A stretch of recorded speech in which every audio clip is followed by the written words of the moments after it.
За эхлэх үү. Мань байнга л эхэлцээч. Зээ. Насаал эхэлцээ. За юу яцхан манайхаа төвжрэл дунд ээлж нэгэн дугаар маань эхэлж байна. Энэ удаагийн дугаарт үндэсний дээд лигийн SJP багийн тамирчин Сарвал маань оролцож байна. Гэж нэг нэр огш байгаад. Энэ удаагийн дугаартай хамтран ажиллагч Big Motors. Big Motors нь 5 тухтай авч шоурумтгээс гадна үнэлгээ өндөр баг гүйлттэй машинууд оруулж ирдгээрээ давуу талтай. Утасны дугаар 75 75 75 75. За ойрын сонин хачин солио гажгаа аваалцаач. Харин сонин сайхан гээд байх юм одоо юу байх вэ? Улирлын плей-оффоо өндөрлүүлчлээ. Улирлын тоглолтууд маань дууслаа. Тэгээд ер нь нэг ойрын хэд хоногтой 6-7 хоногт ер нь амралтын байдалтай байлаа. Тэгээд амраад ерөнхий жоохон тэр нөгөө хожигдлынхон гашуун мэдрэмжийг мартах гэж жоохон хичээлээ. Тэгээд одоо нэг арай гайгүй буцаад амралтаа дуусгаад ер нь буцаад бэлтгэлтэй орж ирлээ. Тэгээд явчихна да. За бас ер нь нэлээд хүнд цувралыг хийлээ. Тэгээд ер нь яг 7 дахь тоглолтод одоо би бас яг цагсан өмгч юм болохоор сайн байсан мэдэхгүй л байна л да. Тэгээд яг нөгөө Demarcus Cousins гэж одоо тэр бүр дэлхийн одын эсрэг 7 дахь тоглолтод өөрийгөө бэлдэж гарч ирэх, өөрийгөө яг тэ тэр багийн эсрэг тавьж гарч ирэх ерөн сэтгэл зүй ер нь ямар байдаг юм бэ? Гэхдээ яг сэтгэл зүй гэх юм бол өнгөрсөн жил угаасаа бид нар яг 7 дахь тоглолтод Cousins эсрэг тоглолцсон болохоор энэ жил бол 7 дахь тоглолтод нэг тийм айхтар сүртэй даах ч юм уу. Тэгээд нэг айхтар тэрэн дээр сэтгэл зүгээ бэлтээ төвлөрөөд хитрхи тэр хүн дээр фокуслаа. Тэгээдс нэг айхтар тийм хүнд хэцүү юм байхгүй. Мэдээж угаасаа өмнө 6-гийн 6 одоо тоглолцсон, өнгөрсөн жил 7 одоо тоглож мaalцсан. Тийм болохоор ер нь аль хэзээ жоохон би угаасаа аль хэзээ тавирцсан нэг тийм амар хүнд хэцүү юм бол байгаагүй. Гэхдээ яг хуу мэдээж 7 дахь тоглолт амархан байхгүй гэдгийг бол мэдчихсэн. Тэгээд ямар ч сан өөрийнхөө чадхаар л ер нь бол өөрийнхөө хийх зүйлийг хийх гэж хичээсэн. Гэхдээ тэр нь тэгээд хангалттай байж чадаагүй. Тэгэл тийм л юм болсон да. Хэдэн оноос хойш ер нь гэсэн үг тоглож байгаа? Зүгээр яг бөмбөг өрж сакс тоглож эхэлсэн гэх юм бол баг 9-10 настайгаас хойш сакс тоглож байгаа. Тэгээд яг одоо яг зөв сакс бөмбөг гэх юм уу? Одоо яг бэлтгэл сургалт хийдэг системтэйгээр тийм сакс тоглолоод бол одоо нэг 14-5 настайгаас хойш тоглоо явж байна да. За тэгвэл тэр яг карьерийнхаа хугацаанд яг өөдөөс нь тоглож исэн эсвэл яг нэг баг олж хамтарч тоглож исэн хамгийн яг өндөр статустай одоо тий цолгон шангаараа хамгийн өндөр тамирчин яг хэн байсан бэ? Цуг тоглож үзчихсэн гэх юм бол за системэдгүй энэ жилийн хин юм болоо Томас Робинсон юм болоо энэ жил SJP багт удирдлагын дундуур нэгдсэн Томас Робинсон л ахта NBA өмнө тоглож байсан. Бусдаар бол одоо хөлгүүдэд тоглож байхад бол легионерууд бол яг тийм топ төвчний легионер бол байгаагүй. Тэгээд манай сүүлийн хоёр легионер ч юм бол залуу легионер байсан. Тэгсэн гэхэлэр ер нь бол миний хувьд бол Томас Робинсон юм да. Эсрэг гэхээр бол мэдээж Demarcus Cousins өөр. Тийм өөр байхгүй мэн үү? Би нөгөө юу болохоор л одоо би өөрөө бас багаас нөгөө сакс үзэж өссөн. Тэгээд нөгөө Cousins-ыг үзэж өссөн болохоор Cousins дээр тулгуурлаад юм асуугаад байна л да. Cousins-ийг яг ингээл Cousins-ийн эсрэг тоглох. Тэгээд Cousins-ийг ингээд хамгаалах гэдэг ч юм уу тий. Cousins-тай ингээд ойрхон байхад ер нь яг тэр хүнээс тийм аавра нь ер нь ямар хуу байдаг вэ? Аавра тий. Өнгөрсөн жил тэр аавра амар мэдрэгдэжсэн нөгөө нэг юу болохоор өмнө нь бүр яг нөгөө зургатаар үзчихсэн. Тэгээд яг боддоор харж үзэж байгаагүй төсөөлж байгаагүй тэгээд нөгөө NBA-гийн суперстар NBA-гийн мэргэжлийн бүр яг NBA-д өндөр статустай тоглож ирсэн тийм тамирчин яг ямар байдгүй гэдэг ямар төсөөлөлгүй байж байгааг боддоор наа харцаад бол эхлээд ямар том юм бэ гэдэг мэдрэмж авд юм байлээ. Тэгээд харчаад ямар том биетэй лагс тийм хүчтэй гэдгийг харчаад тоглоод үзэхлээр яг тэр мэдрэмж нь нэг дээрлэх хүч юм шиг ер нь нэг та нар ер нь яг хин юм бэ ч гэдэг юм шиг нэг тиймэрхүү мэдрэмж амар их төрүүлэх үйц тийм хүчтэй авраатай өөрөө тэр аврон датсан тохирсон тоглолттой тийм харизмтай тийм тоглож санагдчихсэн. Тэгээд 90 жил болонгууд нэг тийм айхтар сүрдээдсэн юм байгаагүй. Угаасаа л нэг төсөөлөл байгаа. Мань хүн бол ер нь тоглолтод ингэж оролцдог. Тоглолтод ингэж олон юм ярьдаг. Ингэж тоглолтод нөлөөлөх гэж үздэг. Ингэж шүүгчнэрт нөлөөлөх гэж үздэг. Ингэж эсрэг багийнхандаа нөлөөлдөг. Багийнхандаа ингэж эерэг нөлөөлдөг. Ингэдэг бүгдийг төсөөллөөсөн ерөнхий ойлголт байсан болохоор энэ жил бол харьцангуй байгаагүй. Өнгөрсөн жил бол тэр яг NBA-гийн суперстар гэдэг үний аура тэр үний харизм ямар байдгийг бол өнгөрсөн жил амьдэрчихсэн. За, Сарвал ер нь жолооч болоод хэдэн жил болж байна? Хэдэн он жолооч болсон ер нь? Би чинь баг Тайванд байгаа зуныхаа амралтаар ирэхдээ л жолоон цугаад өнөөлөлттэй болсон. Тэгэхээр чинь тэр чинь нэг одоо 21 он гэж одоо нэг 4-5 жил болж байгаа юм уу? Тэгвэл одоо Монголд ирээд одоо угаасаа л мэдээж тоглолт ингээл бэлтгэл гээл те гэр ингээл баахан явж байгаа. Тэгээд энэ хооронд ер нь амьдралынхаа хэрэг цагийг ер нь төгжрээнд өнгөрөөж байна. Би ер нь төгжрээнд цаг өрөх амар дургүй. Тэгээд дээрэс нь машин барих ер нь жоохон сонирхолгүй. Ер нь аль болох зайлшгүй шаардлагатай үедээ машина унах гэхээс ер нь аль болох ер нь машин унахгүй байхыг хичээд байна. Амар машин унахлаар ер нь жоохон стресст гэдэг. Тэгээд нөгөө нэг тэр стресс нь буцаад нөгөө бэлтгэл тоглолт ч юм уу амьдралын юмд нөлөөлчих гэдэг юм шиг санагдаад байна. Тэгээд тийм болохоор ер нь бол аль болох машин унахгүй байх хичээдэг. Тэгээд унах юм болвол төгжрлгүй зөв цагуудаар унахыг ахиг хичээдэг. Тэгээд ер нь яг Монголд ирснээс хойш би ч одоо Монголд ирэл 3 дахь жил болж байна. Тэгээд Монголд ирснээс хойш төгжрөхгүй байх, машин унахгүй байх хамгийн зөв гаргалаа нугасаа Герман ажилдаа ойрхон байх хэрэгтэй гэдгийг ойлгосон болохоор ер нь яг Монголд ирснээс хойш яг гэр ажил хоёр бол нэг 500-аас 700 метрийн зайтай л байгаа. Тэгэхээр ерөнхийдөө төгжрөлд бол харьцангуй бусад хүмүүстэй харьцуулах юм бол төгжрөлд маш бага цаг өнгөрөөж байгаа.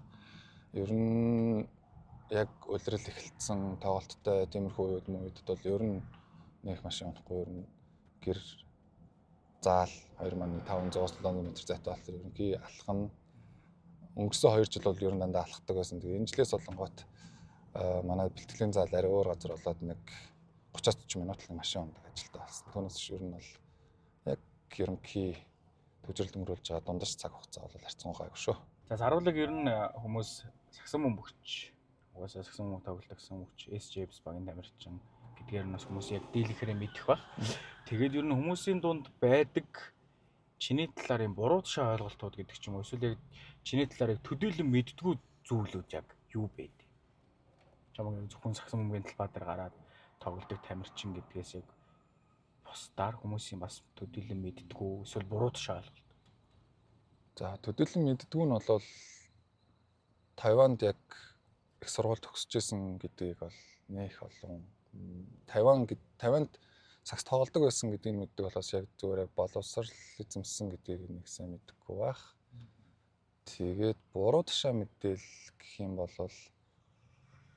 за буруу тушаа мэдээлэл гэхээр зөндөөл юмнууд байдаг шүү дээ. Ингээд тэгцэн гинээл ингэцэн гинээл тэгээд нөгөө нэг яг улирал дундуур явж байхад тэгээд зөндөөл румрууд гардаг. Тэгээд тэр юмнууд дундаас яг засаж хэлээд байх зүйл харьцангуй гайгуудын нэг тийм амар эмзэглээд байх тийм намайг тэгж ярьж илээ би болон тийм биш юм биш гэдэг ах юм гайгүй дээ.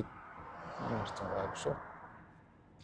Тэгвэл одоо нөгөө хэрвээ сагсан бөмбөгч болоогүй байсан бол Сарвал ер нь юу хийж явах байсан бол ямар мэргэжилт ямар хүн байх байсан бэ?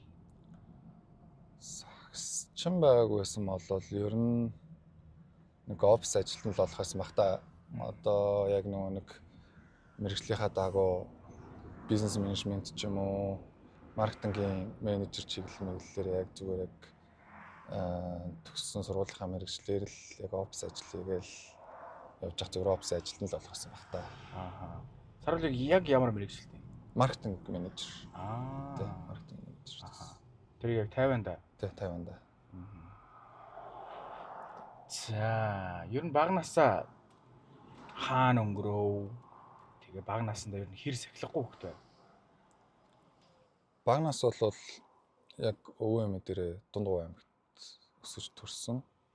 Тэгээд тэндээ ер нь бол яг өвөө эмээ дээрээ өссөн. Тэгээд сахилахгүй гэхээсээ илүү ер нь багада амар тийм юу хөгтсөн. Дарахан. Тэгээд нэг амар тийм ичимхий хүн амьтантай нэг юм ярьж чаддгүй. Тэгээд ярьж мэрийгээд хүмүүс нэг өдөж мөдөөд хамаатны ахнар махнар гिचнэр машнаар ирээд өдөж мөдөөд юм яриа тэгэхээр жоохон иччдэг, нуугдчихдаг тиймэрхүү хөвгтэйсэн. Ер нь сахилахгүй гайг байсан. Угс нэг өвөө эмээ дээр өссөн болохоор ер нь илүү дутуу үйлдэл хийж болохгүй, илүү дутуу үг ярьж болохгүй, том хүний өдөөс цор хийж болохгүй гэд хүмүүдсэн болохоор ер нь багада нэг тийм амар хөдөлгөөнтэй байгаагүй. Гэхдээ яг нэг дунд ангиас ахуулаад спортод дуртай болоо тэгээд арай илүү жоохон хөдөлгөөнтэй болж гисэн юм болов. Ивент дээр ч бас спонсор Big Motors-ын нэрмжтэй асуулт байгаа. Тэгээд ер нь анхны юм гэдэг чинь амар гоё юм, сэтгэл гоё дотно байдаг шүү дээ. Тэр шиг яг юм анхны машина яг хизээ авч байв, яаж авч байв, тэ? Ямар мөнгөөр авч байв? За анхны машина Монголд ирэл угаасаа амар олон жил тавинд болцсон болохоор тэнд угаасаа машины хэрэг байхгүй. Тэгээд Монголд ирэл анхны машина авчихсан. Тэгээд анхны машина тэгэл яг л өөрийнхөө цалингаар л яг л нөгөө монгол хүмүүсийнхээ адилаар юундаа ороод л урьдчилгаагаа өгөөд лизингдээ ороод л тэгэл анхны машина авчихсан да. Тэгээд анхны машин авчихсан сэтгэл бас аюу гоё байсан. Мэдээж өөрийн гэсэн хамгийн анхны юмтай болж байгаа юм. Арай нэг бит юмтай болж байгаа болохоор аюу гоё санагдчихсан. Тэгээд хоёрт нь болохоор нөгөө яг дөнгөж Монголд ирсэн байсан болохоор энийг одоо тэгээд донж авч жагаад ингэчгүүдээ тэгчгүүдээ гэдэг рискнүүдийг бас амар их бодчихсон. Тэгтээ мэдээж юу юунаас илүү амар гоё мэдрэмжсэн да. Одоодсон бодоход амар аюугаа санагдчихсан. Ер нь яг хамт тоглож исэн хамтрагчд одоо хамгийн их гоё гар нийлдэг хамтрагч чи яг хэн байв? Хамгийн их гоё гар нийлдэг гэхэлэр мэдээж цаг хугацаа хамгийн удаан өнгөрүүлж ижил ер нь ойлголцол нь бур илүү болно. Тэгээд хамгийн удаан тоглосон хоёр хамтрагч маань одоо Тайванд одоо мэргэжлийн лиг тоглож байгаа Баясаа маань. Тэгээд одоо BSH Knights тоглож байгаа Сугар Очир хоёртойгоо тасралтгүй 6 жил яг нэг багт тоглосон. 5 эсрэг 5-аарч 3 эсрэг 3-аарч гэсэндээ 6 жил яг хамт тоглосон болохоор ер нь харцаараа бүх зүйлийг ойлголцдог, хамгийн шилдэг сайн хамтрагч гэх юм бол Маргаангүй тэр хоёроо гэж нэрлэх байх. Ялч 6 жил тоглосон болохоор юунаас л хамгийн сайн ойлголцдог. Одоо чи одоо яг өөрийнхөө өнгөрүүлсэн амьдралыг эргэжлийг буцаад 16 настай сарвал дээр очих юм бол яг юуны талаар ярилцаж ямар зөвлөгөө өгөх бол 16 нас дээр очих юм бол зөвлөгөө өгвөл мэдээж л тэгэл сагсан бөмбөгийн талаар л ярих л ахaltaа мэдээж өгөөсөн хамгийн дуртай хамгийн хайртай зүйл маань болохоор сагсан бөмбөгийн талаар л ярих ах. Тэгээд ядаж 1 жилийн өмнө ч гэсэн 2 жилийн өмнө ч гэсэндээ би чинь 17 төдөө Тайван явжсэн гэхлээр ядаж 1 жилийн өмнө чамаагүй гадагшаага явахыг л санал болгох байсан болоо гэж бодож байна. Тэгээд 1 жилийн өмнө гэсэн 1 жилээр чсэндээ өмнө нь илүү их зүйлийг ойлгож аваад ухаарсан бол одоогийн төвшнөөс бас арай илүү байх гэсэн болоо гэж бодож шүү.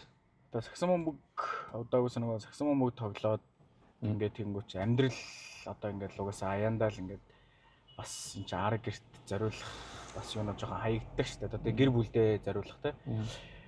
Тэр цагийг яаж нөхөж гаргаж байна? Яаж цаг гэр бүлдээ гаргаж байна? Ер нь За гэр бүлдээ гаргах цаг ер нь байхгүй. Одоо яг соёлыг дууснаас хойш нэг 4-5 хоног л гэрийнхэн дээр уулзаж очиж уулзаж байна. Тэгээд өмнө нь бол ер нь бүр нөгөө нэг жоохноос тоглодог байсныг мэддэг болохоор гэр бүлийнхэн бол дэмждэг. Тэгээд нөгөө тэмцээн оролдоонтой ийшээ тийшээ гэртээ тогтохгүй юм тийм гээд тэр асуудлуудыг ойлгодог. Тэгээд дээрээс нь 7 жил гадагшаа авсан болохоор ер нь төдийгөөс өдөө хүртэл угаасаа миний тэр нөгөө цаг хугацааг юунд зориулж байгаа, юугээ золиослж байгаа тэр бүгэн дээр дэмждэг. Тэгээд ард байнга тусалдаг болохоор ер нь тэн дээр бол нэг асуудал гараад байхгүй. Бүгдийг нь ойлгодог. Тэгээд одоо бол ер нь тэгээд нэг хахтар гэр орондоо цаг гаргахгүй шүү. Ингээд ийм зүйл болохгүй байна, ийм зүйл болохгүй байна. Гэртээ ингэж тэгэж гэхээс илүүтэйгээр ер нь илүү дутуу зүйл санаа зовхгүйгээр л ер нь ажиллаа сайн хийгээсэ, амжилт гаргаасаа гэдэг байдлаар бүх талаар ер нь аль дэмж тусалдаг тийм болохоор тэр тал дээр бол гэр бүлийн тал дээр бол ер нь их асуудал гардаггүй. Саруул ер нь ямархуу зан характертай, ямархуу ийм харьцаатай хүнд дурггүй.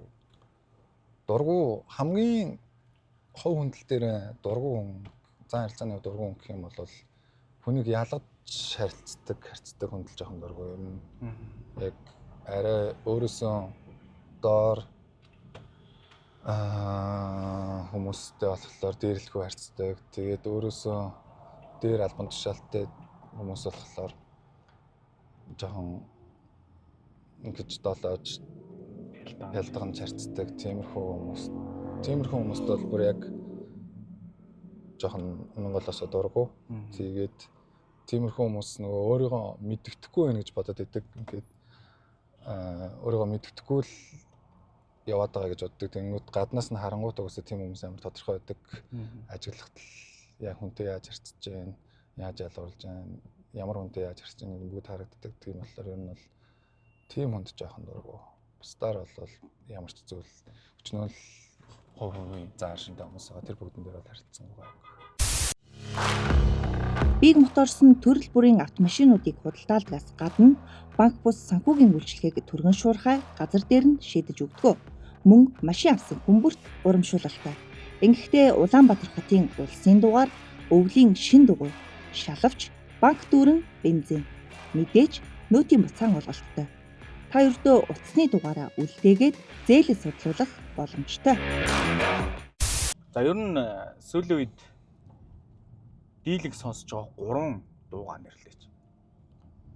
За ер нь дийлэх дуунууд гэх юм бол жанр хамаарахгүй гадаад Монгол гэхгүй ер нь бол тухайн үед яг гой сонсогдож байгаа, гой мэдрэмж өгж байгаа дуунуудыг сонсдог. Гэтэ яг өнөөдөр ингээд гэж хэлэх юм бол сая яг хэдхэн хоногийн өмнө нөгөө миний ганц дэмждэг Big Bang-ийн Top-ийн маань шинэ альбом гараад 11 дуутай альбом гараад одоо бол хэн нэг сонсохгүй зөвхөн тэр 11 дуу өдөр болгон сонсоод ээжлээ сонсоод явж байна да.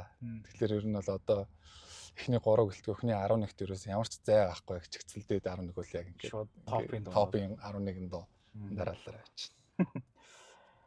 Монголд саксофон мөг тоглоод за дундаж төвчний тамирчин гэж яриа те. Дундаж төвчний ройл тоглогч. Монгол сакс тоглоод ер нь өөр ажил хийхгүйгээр ер нь амьдрах боломж байна уу ер нь? Хангалттай боломжтой болцсон болов уу гэж бодож байна. Би бол одоо яг сүүлийн одоо UJ Arena-д Монголын дээдлийг болдог болсноос хойш мэдээж хурцтай хөгжиж байгаа.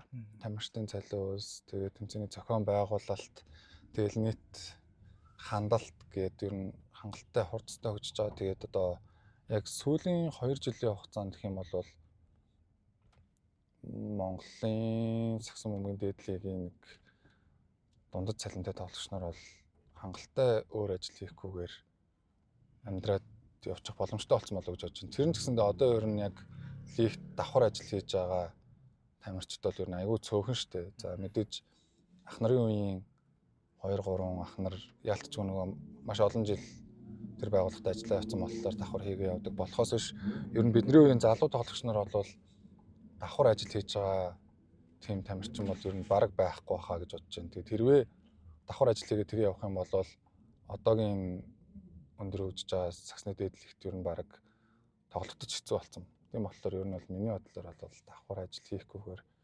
хангалттай амьдрах нөхцөл бололцоог нь лигийн энэ 10 баг бүх талаар нь хангаж дэмжиж өгж байгаа болоо гэж бодож байна. Тэгээд энэ дашрамд хэлэхэд бол мэдээж тэр бүх багуудын ард ажиллаж байгаа спонсор байгууллагуудад маш их баярлж талархах хэрэгтэй. Тэгээд тэр спонсор байгууллагууд байгаа учраас одоо ингэ саксон бөмбөг маань ингэж хурцтай хөгжиж байна. Давхар тамирчид маань юунд санаа зовхгүй, арга гэртээ санаа зовхгүйгээр зөвхөн спортынхоо төлөө спортоо ажил болгож амьдрахад хөрөмжтэй боломжтой болж болох гэж бодож байгаа шүү дээ. Одоо нэг саксныхны тогоон дотор одоо үс яригдчихл байгаа л байх л да. За тэр байж магадгүй, энд ийм байж магадгүй гэсэн. Танаа за хэлгүй жисэн бол танаа багийн хамгийн өндөр цалинтай тоглогч хий юм бэ? Яг мэдчих юм бол нэрээ хэлчмэрлэн. Тэгтээ бүх тоглогч нар хоорондынхоо нэгнийхээ цалин манай багийн хувьд бол мэддэг. Тэгээд анх гэрээхтэйцсэндээ өөрийнхөө цалинг нууцлана, бусдын цалинг бас бүгд нууцлана. Ер нь бүгд бие биенээсээ цалингаа нууцлана гэдэг хатуу гэрээтэй байдаг болохоор бид нар бол нэгнийхээ цалингч мэдхгүй, хэн хамгийн өндөр авч байгааг ч мэдхгүй, хэн хамгийн бага авч байгааг ч мэдхгүй. Тэрийг одоо багийн менежер гэрээсэн хүн л мэдж байгаа хэрэг. Бусдаар бол бид нарт бол мэдэх боломж байхгүй. Тэгээ нууцлал гэхлээр нь би өөрийнхөө цалингч бас мартцсан. Тэгээд шууд хитүүлээ гэдэг хэрэгцсэн. Ер нь одоо ингээд удахгүй Монголын сакс сүүлийн 3-4 жилд угаасаа маш эрчимтэй хөгжиж байгаа. Яг тэрнийхээ хэрээр удахгүй бас нэг NBA-гийн тамирчдын цалин угаасаа юм шууд ил байдаг шүү дээ. Яг тэрэн шиг ч гэсэн болоо те угаасаа ийм төвчний тамирч ийм гэрээ хийдэг, ийм төвчний тамирч ийм гэрээ хийдэг гэсэн бас тийм удахгүй бас нээлттэй болох баха. За тэр чамтай уулзахаараа тэгэл угаасаа саксл ярих гадах юм би одоо нэг. Одоо тэгээд битгий хичээдэг шүү дээ. Заримдаа маримдаа ингээд за хэдүүлээ яг одоо сакс дуусчлаа. Одоо жоо сакс ярихгүй өөр юм ярих гэдэг. Тэгэхээр нэг 5 минут хальт өөр юм яриад тэгэл буцаа сакс уусаа. Өөр одоо сакс ярихгүй өөр одоо юу ч ярих авдээ. За саруул ер нь өөр хобби юу байд юм бэ? Өөр хобби. Би одоо яг хоббит болох насан дээрээ Тайванд очиод яг 7 жил өдрийн 3 бэлтгэл хийгээд шахуулсан болохоор ямар ч хоббигүй болцсон юм байлээ шүү дээ. Тэгээд яг сүүлийн үед олонгууд яг саксныхаа хажуугаар чөлөө цагаараа жоохон арай өөр зүйл хийж зарим үед бас нөгөө саксыг баг зэрэг өөр талаас нь харах ч юм уу эсвэл нөгөө сакс бодохгүйгээр хэсэг жоохон өөрийнхөө тархийг амрах чиглэлээр арай өөр зүйлийг оролдож үзэж байгаа. Тэгээд сүүлийн үед жоохон биллиард нэг жоохон тоглож байгаа. Тэр мөрнөөс жоохон сонирхолтой санагдаж байгаа. Тэгээд өөр яг нэг тийм амар хоббирдэг юм байхгүй. Тэгээд хобби нь баг сакс, ажлын сакс, амьдралын сакс. Зүгээр сакс бүх юм нь сакс болсон тий. Нэг мэдсэн жанлаг басаа тийм болцсон байлээ. Яг нэг юу үеэрээ лиг мэг явж байх үеэр дондуур нь баг зэрэг цаг гарах юм бол яг биллиард. Түүнээс шиг юм обсессн болоод лиг мэг дуусаад яг бүрэн амарч мамрах юм бол цаг зав гарвал ер нь жоохон агаар сэлхэнд гарч байгальд байх юм айгу дуртай. Тэр нь буцаагаад айгу нэг тийм гоё цэнгэлэгдэж байгаа юм шиг гоё мэдрэмж өгдөг. Тэгээд тэр нь ер нь жоохон цаг хугацаа гарвал найз нөхдүүдэрээ ч юм уу гэр бүлэрээ ч юм уу агаар сэлхэнд гарч байгальд байх бас дуртай. Тэр нь бас нэг талаараа хобби болох юм болоо. Одоо яг төрхөөс ахуулаад одоо хүртэл амьдарж байгаа амьдралаа нэг киноны жанраар жанрлаад тэрний нэр өгвөл чиний амьдрал ер нь ямар жанр, ямар кино байх вэ? Наач. Урлагийнх нь мэдэх байх та. Би ч одоо 2-3 хон киноны жанр мэдэн шүү дээ. Гэхдээ яг тэгэл нөгөө чиний амьдрал ер нь яг ямар хуу жанр харьяалагдчих тий. Одоо хүртэл триллер кино гэхэлэр ямар утгатай кино гэдэг нь ойлгоогүй юмнаас ямар хүндэс болсон. За жанр нь гэвэл мэдээж одоо юу төрлийн кино болох те. Акшн гэдэг нь л болох юм болоо да. Акшн юм уу? Эсвэл за акшн гэн бол гэх юм уу да. Нэр нь гэх юм бол зориг гэдэг нэртэй юм болоо. Зориг гэдэг нэртэй экшн. Акшн гэх юм уу? Би одоо өөр жанр мэдэхгүй болохоор одоо мэддэг баг ганц жанраа л хэлээд байгаа юм ааш. Ямар драма гэлтэй энэ биш. Жанр нь бол яг сайн мэдгүй байна. Тэгтээ зөвхөн нэг зориг ч юм уу.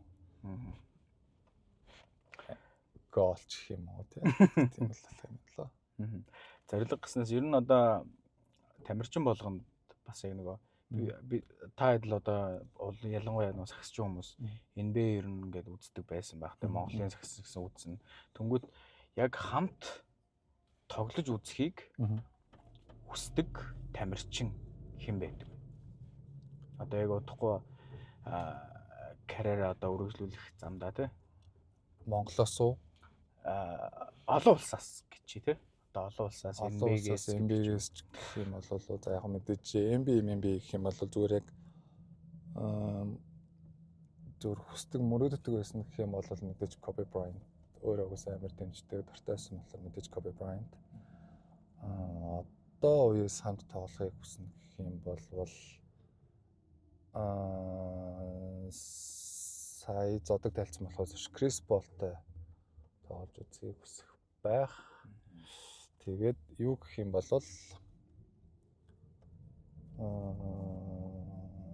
Азаас гэх юм бол тэр нэг Леоны шигшгийн Арагчи гэдэг тоглогч дээ. Тэр тоглогчтой бас нэг тоглож үзсэн гэдэг бодол өнгөрсөн жил BCL-д явж байхад төрж ирсэн. Тийм байна. Леоны шигшэг гэсэн үү? Тийм Леоны шигшэг. Азийн номер 1 холбоо. За тэгвэл ер нь Монголоос гэдэг нэг хүн бас дурдчих тий. Одоо яг одоо болтол нэг багт тоглоогүй. Тэгээд ер нь ингээд энэтэй нэг хамт тоглож үзэх хэлсэн. 50-ныхаа баясаг ирэхлээр л баясаатай нэг багт тоглож үзэх хэлж байна да. Тийм яг дэвтэрч баг нэг байрлах шууд. Гэтэ зүгээр яг нэг багт тоглохыг хүсэж байна. Одоо хинэн энэ тэгж тоглоно гэж тоглоно гэхээс илүү зүгээр яг нэг багт тоглох. Танаа одоо SJPS гэж баг бол би бодохдоо одоо ер нь л Монголын хамгийн их том фэн бейстэй баг гэж боддог. Тэгээд тэрвэрээ ч гэсэн хамгийн бас entertainment баг болоо гэж боддог. Танаа баг дотор ер нь гарч ирсэн тийм хөгжилтэй үйл явдал ч юм уу те би нэг шоголсон ч юм уу нэг тиймэрхүү үйл явдлууд ер нь юу болж байна? Тийм түүх байвал гаалцаж. За мэдээж угаасаа 6-аас сая ч баг 8 сараас хойш идэх чинь баг 8-9 сарын хугацаанд өдөр болгон хамт бэлтгэл сургуультай тэгээд нэг зорилгын төлөө хамт ирсэн болохоор мэдээж тэр баг хамт олонны донд өдөр болгон л сонирхолтой хөгжилтэй зөндөө зүйлүүд гарч байгаа. Тэгээд 8 сарын хугацаанд амар их зүйлүүд гарсан байгаа. Гэхдээ одоо яг шууд санаанд орж ирж байгаа гэх юм бол сая сүүлийн за одоо энийг хэлчих дээр нэр сүрдэд нь халдсан болчих юм байна. Тийм л тэгээ хөгжилтэй. Гэтэ нөгөө талаараа бас нэлээд юу байсан сэтгэл хөдлөл өндөртэй байсан гэдэг нь мэдрэгдэх юм болоо. Одоо тоглолтод яг орж 6 дахь тоглолтод 7 биш мэн. 7 дээр биш 6 дахь тоглолтод нэр. 6 дахь тоглолтод бодсон эсрэг 6 дахь тоглолтод нэрээ хувцалах руунд орж ирсэн чинь яг миний хажуу цууд юм аа. Манай Чингүнэ гэж явчихлаар нь яваа гэдгсэн чи яа. Пүүзэ марччих гээд. Тэгээд тийм үү чимээгээ тэгэл нэг манай ус зөөдөг дүүм үү буцаад нэг байрлсан байсан болохоор буудлын руу явлаа гэж тэгсэн мэт. Бөөндөө инээ л дээ. За чи ястаа пүүзэ мартаад аймаа гэж. Харин тиймээсээ яарч гарч ирмээр тэгэл гэж бөөндөө инээ л дээ тэгсэн чи хардаас нь гэж явчлаа. Хин үлзий. Яасан гэдгсэн оймсоо марччих. За ашгүй сая тэгээд Чингүнэ пүүзэ марцсан чи хардаас нь загчих гэ. За. Тэгээ байцсан дахиад гэсэн чинь дөг бас оймсоо марцсан байж таарад. Тэгээд дөг үлзээ оймсоо мартаад Чингүнэ пүүзэ мартаад 3 хүн нэг өдөрт ер нь бол улирлын турш сая плей-оффын турш ер нь бол яг тийм юм огт гарч байгаагүй өрнөөс яг тэр 6 дахь тоглолтын дээр бүр 3 юм марцсан байж таарч. Тэр нь тэгээд хүчтэй санагдчихсан. Назар бид нөгөө тоглолт эхлэхээс бүр нэлээ өмнө очдог болохоор ямар нэгэн тоглолтод саадуулахгүй бүх зүйл амжилж ирээд тавьчихсан. Тэрнээс тийм болохоор л хөвгчлээ байна. Тэрнээс хэрвээ амжихааргүй цагт толцсон байсан бол хөвгчлээ Бүрээс байна. нэлээ Гонигтай төв. гонигтай юм болохоос шүү дээ. Одоо хамгийн түрүүнд ойр орж иж байгаа дээрээс Аа. Юу улирлын турш улирлч одоо 27 тоглолт хийж байгаа шүү дээ. 27 тоглолт хийж байгаа. Тэгээ бас плей-оффын эхний шатаа гарцсан гэхээр чинь нэг дор хаяж 30 гараа тоглолт хийхэд ерөөс тийм гарч байгаагүй. Тэгсэн мөртлөө 6 тоглолтын дээр. Тэгээ би сүүлд нь дөг өмсө марчлаа гэхэлэр нь бас тоглоод байгаа мó л гэсэн чинь нэр ингээс өмсө мартцсан гэдэг.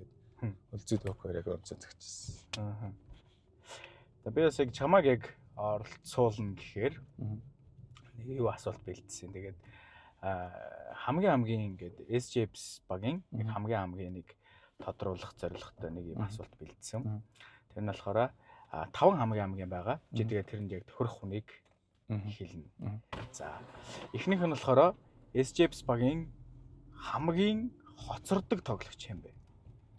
За хүндэтгэх шалтгаантай. Гэхдээ хоцордог болохоор манай цоожих юм болоо. Цоожих маань нэг иргэний нисхийн ерөнхий газар ажилладаг болохоор ер нь давхар ажилдаа банк очдог болохоор бэлтгэлээс ер нь бол уу жоох хоцроод байдаг. Тийм болохоор арай их бэлтгэлээс хоцордог гэх юм бол цоож ахыгаа зоож байгаа л хэрэг. За SJPS багийн хамгийн зөрүүд нь юм бэ? Толоо юм болоо. Толоо. Гомдохгүй ах уу.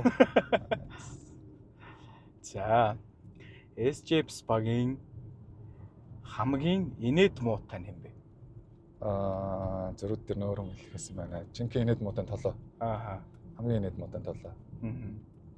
За тэгвэл зөрүүдээ соличих юм уу? За зөрүүдээ солиод. За зөрүүд нь би болчих. Чи яагаад зөрүүдлээд юм? Зөрүүд нь.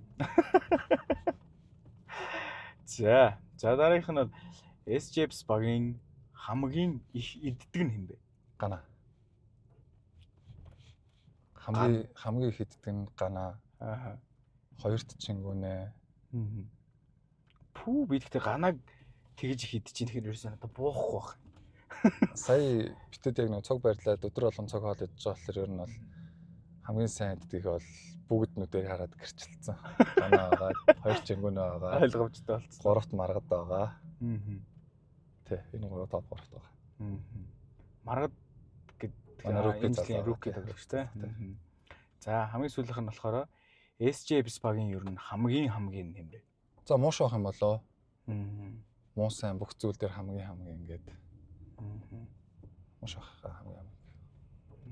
Ер нь яагаад яг хамгийн гэж яг онцлоо яг ямар талуудаараа гэдэг ч юм уу тэ. Мэдээж нэг үлгэрлэх тэгээд зааж зөвлөх тэгээд одоо яг багийн арыг хамгийн сайн даадаг тийм болохоор ер нь мууш авах цоож хоёроо үлгэнлэх юм байна да. Манай цоож хоцордог ч гэсэндээ багийнхаа хамгийн байдаг. Ер нь манай хоёр ах ер нь энэ үлрэлт бол яг л бүх зүйлээрээ хамгийн байж багийнхаа хамгийн ардлын бүх зүйлийг дааж явсан. Тийм болохоор хоёр ахыгаа хэлнэ да. За одоо н Улаанбаатарын нэг төгжрээ рүү жиж өөрөө төгжрөх дургу гэсэн шүү дээ. Тэгсэн чинь нэг лайгараа таараад нэг скватрын талбай нэг хажуу талын төгжрээ рүү яваа орчлоо. За тэгсэн чинь тэр төгжрээнд олонний танил нэг Монгол нэг гадаад нэг хүнтэй төгжрэх нэ. Түүнтэй төгжрэх. Эмэгтэй хүнтэй. Тэгсэн чинь шууд ингэж бодж юм байна. За гадаадас гэвэл Megafox. За Монголоос юм болол хитрхи их утгалаар бас айгу асуудалтай байна тийм. Юу гэж бодоод байгаа те бас нэг бас айгу их юм бодоод Маша гэдэг лөө хулагч тий. Зэрэгч л. За яагаад гэж асуусан багасаа кино мэнэг үзэж амар крашлдаг гэсэн болохоор би зүгээрсээ буцаага баг насаал бодлоо л да. Баг насны нэг крашлдаг байлаа гэвэл. Тэгсэн шууд маш их чам.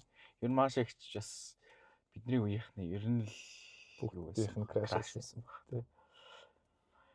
За одоо нэг юм төгжрээтэй замаас ингээд нэг юм гарах ингээд гарангууд нэг юм цэлгэр зам байхаар гоё мэдрэмж авдаг. Эсвэл нэг юм 600 700 км ингээд явж нэг ингээд зорьсон газар очихоор нэг тийм гоё мэдрэмж авдаг шүү дээ. Тийм гоё мэдрэмжийг ер нь амьдралаас юунаас хинээс авч байна.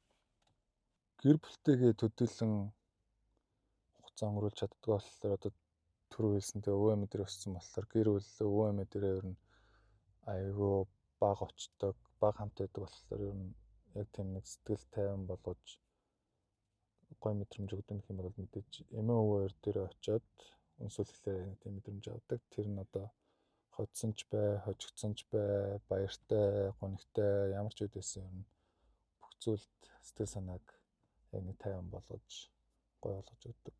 Тэгэхээр тэр мэдрэмж л одоогийн байдлаар бол юунаас илүү хамгийн сайхан мэдрэмж. За сүүлийнхээ асуултаар Монголын бүх цаг үеийн өөрийнхөө гарааны тавтыг хэлээч гэж хүсэж байна. Өөрийнхөө мэддгээр гэх юм бол тэгэл холбон тоглогч дээр Сэг ах, Сэргэлэн ах, 2 номер дээр Санчир ах,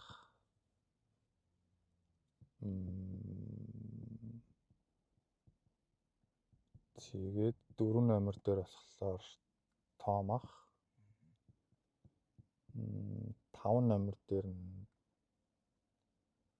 мэдээж сайн тоглолтын үзэж байгааг үзэндээ нурууны явдах юм бол мэдээж Шарваа ах. Тэгээд 3 номер дээр нь гэх юм бол өөрийнхөө хамгийн дуртай шидэгч Отгон мөнх ах гэж хэлнэ. Миний хувьд өөрийнхөө хувьд үзчихсэн.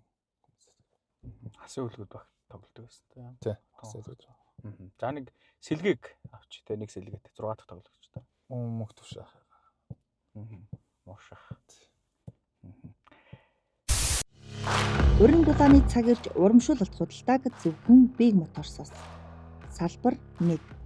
Цайз 16 дугаар хороолол даахүрээ явах автобусны буудлын замын эсрэг талд Big Motors авто шоурум.